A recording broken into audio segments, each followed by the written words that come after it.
dumating po ang ABS-CBN para kahit papaano'y gumaan ang kanilang kalagayan. Nagpapasalamat po kami sa ABS-CBN po na nagbigay po sa amin ng mga tulong mga banig at saka yung mga pagkain po na grocery binigay po sa amin. Sa anumang sitwasyon ng ating mga kapamilya, naging bahagi ang ABS-CBN sa paghahatid ng serbisyo at saya.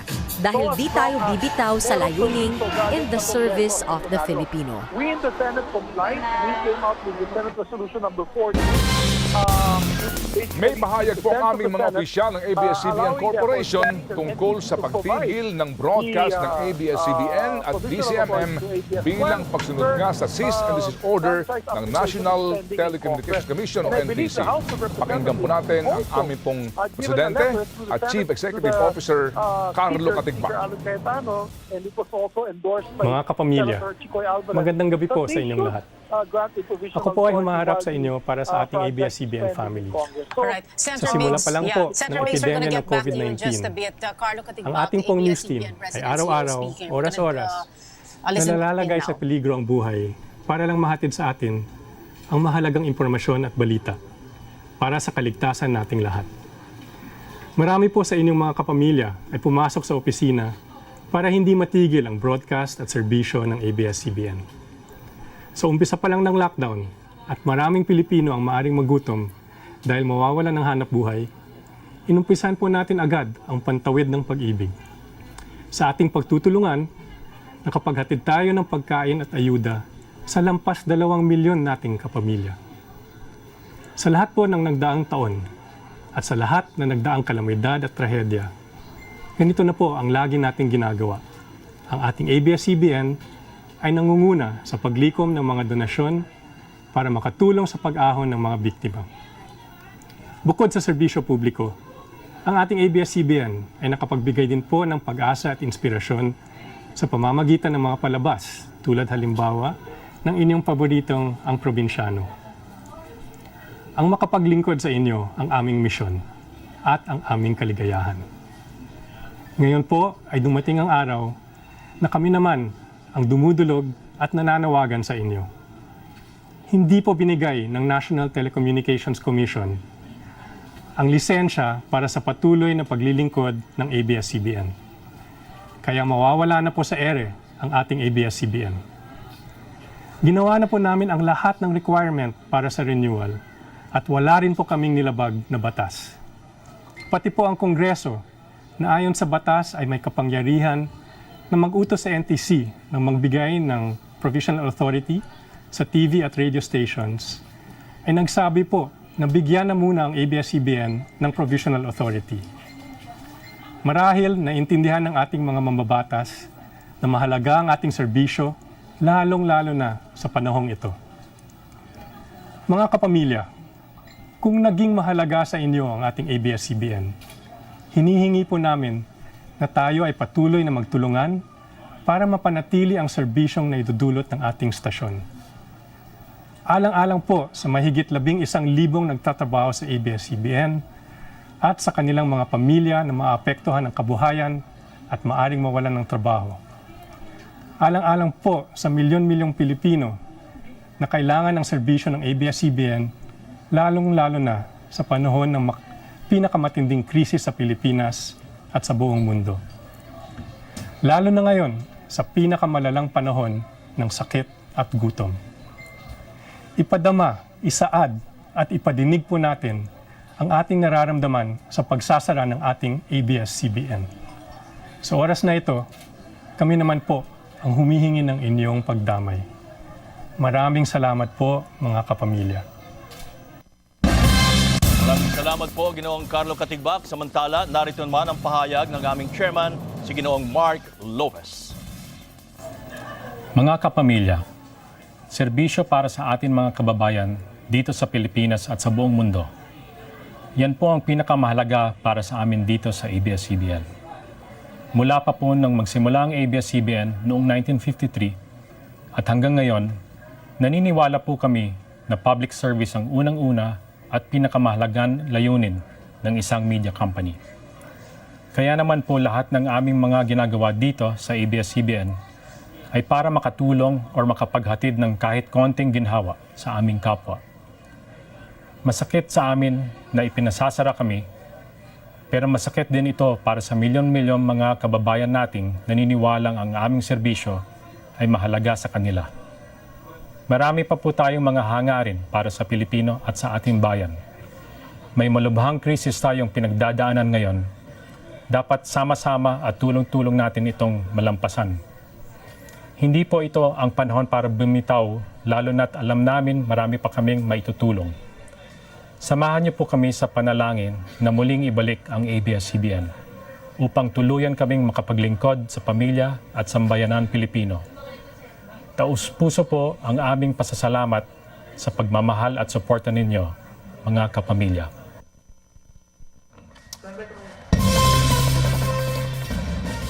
Kapamilya, yan po ang mga balitang nakalap sa aming mas malawak na pagpapatrol. Ihinto po ng ABS-CBN, DCMM, MOR at lahat po ng TV at radio stations nito sa buong Pilipinas ang pag-broadcast pagkatapos po ng aming programa. Ito po ay alinsunod sa kautusan nga ng pagpapatigil po ng operasyon mula sa NTC o National Telecommunications Commission. Kinakailangan po lamang namin ng istasyon ng sapat na panahon upang maisaayos po ang pag-shutdown sa aming mga kagamitan. At maabisuhan din po ang aming mga tagapanood at mga tagapakinig. Mga kapamilya, patuloy kaming maglilingkod. Kahit wala po tayo sa ere sa Channel 2, mapapanood niyo pa rin ang aming mga balita sa teleradyo, ANC, news.abs-cbn.com at mga social media account ng ABS-CBN. Bayan, mga kapamilya, ilang dekada rin tayong nagkasama. Utang na loob namin sa inyo na tinanggap ninyo kami sa inyong mga tahanan gabi-gabi. Naging malaking bahagi na kami ng inyong buhay. Karamay sa mga panahon ng kalamidad at paghihirap. Kasabay namin kayo sa pagluha sa mga teleserye. Magkasama nating pinagbunyi ang tagumpay ng ating mga bayani, mga ordinaryong tao na nakagawa ng imposible. Sabay din nating pinanood na nabuo o mabuo ang kasaysayan sa pamagitan ng TV Patrol at iba pang news and current affairs program. Isa pong karangalan na maging tagapaglahad ng inyong mga kwento at tagabantay sa mga nasa kapangyarihan. Karangalan po namin na maglingkod sa inyo, kabayan. Hindi man na-renew ang aming prangkisa at pinatitigil ang ating broadcast, nangangako kami sa inyo, hindi kami mananahimik sa pag-ataking ito sa ating demokrasya at sa malayang pamamahayag. Sa harap po ng pinakamaling dako at hamon sa aming kumpanya at sa aming mga hanap buhay, hindi namin kayo tatalikuran, kabayan. Mga kapamilya kami, tayo ang ABS-CBN. In the service of the Filipino, saan man sila naroon sa buong mundo.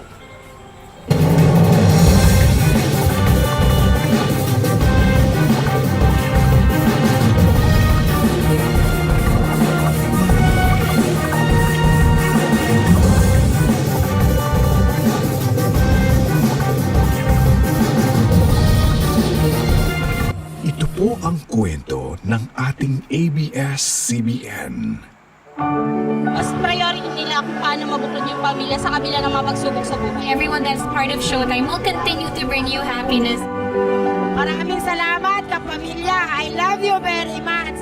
Ang hindi magbabagong motto ng ABS-CBN ay in the service of the Filipino. The only reason for the existence of our business is to render public service. Ang ginagawang proyekto po ng ABS-CBN ay malaking tulong po sa aming mga mahihirap. Ang mga programa sa ating channel ay salamin ng buhay ng Pilipino. Paborito ko ay manood ng Kaninang Ginto. Mahal ko si Cardo, ayaw kong maaapisya. Naramdaman ko ang happiness sa mga show ng ABS. Tulungan ang abuti ng pangarap mo at makabuti ang sarili mo.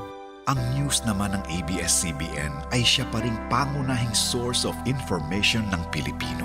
Di pa matudaan sa usa ka lolo. Pagsaka sa precious tips na dapat tandaan. Kapag may mga balita, tinatawag ko yung mga anak ko para mapanood nila at napapaliwanag ko rin sa kanila. Marami kaming napanood na ganyang incident sa TV Patrol. Na-apply naman namin yan kung paano kami trubabaho. Ang ABS-CBN ay katuwang din ng gobyerno sa iba't ibang uri ng serbisyo publiko. Kasama dito ang mabilis na pag-agapay sa mga biktima ng kalamidad at trahedya sa pamamagitan ng Sagip Kapamilya. Huwag tayong mawalan ng pag-asa. Katuwang ng pamahalaan sa edukasyon ng kabataan sa pagprotekta sa kaligtasan ng mga bata. Tinulungan ka po nilang lumaban. Tinulungan ka nilang i-discover mo kung sino ka. Sa pangangalaga ng kalikasan.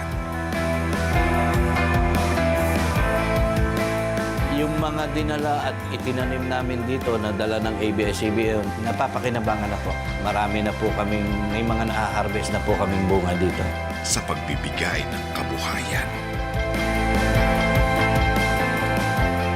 Dati, ako ang tinuturuan ng ABS-CBN. Ngayon naman yung akin natutunan, ipinapaabot ko rin doon sa aming community. Kailangan kung kami ay magkaroon, magbigay din naman kami sa iba. Sa pagpapahalaga sa kalusugan. Sila po yung naghanap ng foundation para kay Baby Dylan para maoperahan po siya agad. Pagkatapos po ng operasyon niya, maganda naman po yung naging improvement din sa katawan po niya. Yan po ang ating ABS-CBN. Kinalakihan nating lahat, naging bahagi ng buhay ng Pilipino. Nais pa rin makaambag sa kinabukasan ng bawat kapamilya. Maraming salamat po sa maraming taon na kami po ay inyong pinatuloy sa inyong mga tahanan. Maraming salamat po sa maraming taon na ating pinagsamahan. Hanggang sa muli, kapamilya.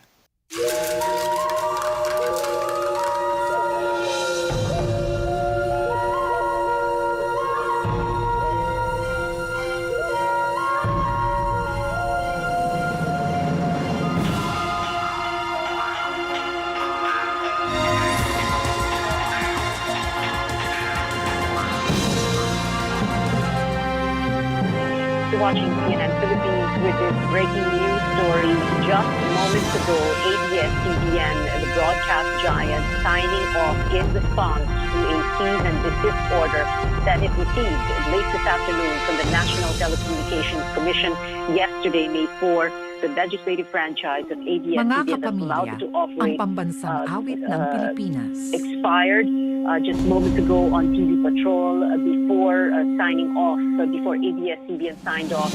The president and CEO of ABS-CBN, Carlos Atimbak, and the chairman of ABS-CBN Corporation, Mark Lopez, spoke and they said that they have been in public service for news and information, for entertainment, and for public service. And they said that they were appealing for support from people, and they did confirm that ABS-CBN was going to go off the air just as we were reporting about 45 minutes ago.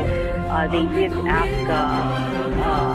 Atimbak also asking, Carlos Atimbak asking for that people continue to help them, and he said he was speaking for 11,000 employees and also for millions of Filipinos who rely on them for news and information. Mark Lopez also saying that they hope that they can come back here. Now, after those statements from Carlos Atimbak, President and CEO, and Mark Lopez, Chairman of ABS-CBN Corporation, the anchors This of is ABS-CBN Corporation Channel 2, a commercial television station transmitting on a 346.2 kilowatt effective radiated power with permit number BSD-0121-2018 MOD, authorizing this station to operate until December 31, 2020. And that it was immediately ABS-CBN Channel 2 transmitter is located at ABS-CBN Broadcast Center, Sergeant Esguerra Avenue, Diliman, Quezon City. The operations of ABS-CBN Channel 2 are supervised by electronics and communication engineers duly licensed by the Professional Regulation Commission. Engineer Bernardo M. Acosta, PECE number 864, and carried out by the following personnel duly licensed by the Professional Regulation Commission and National Telecommunications Commission. Engineer Jose Rizalde M. Umipig, PECE number 749.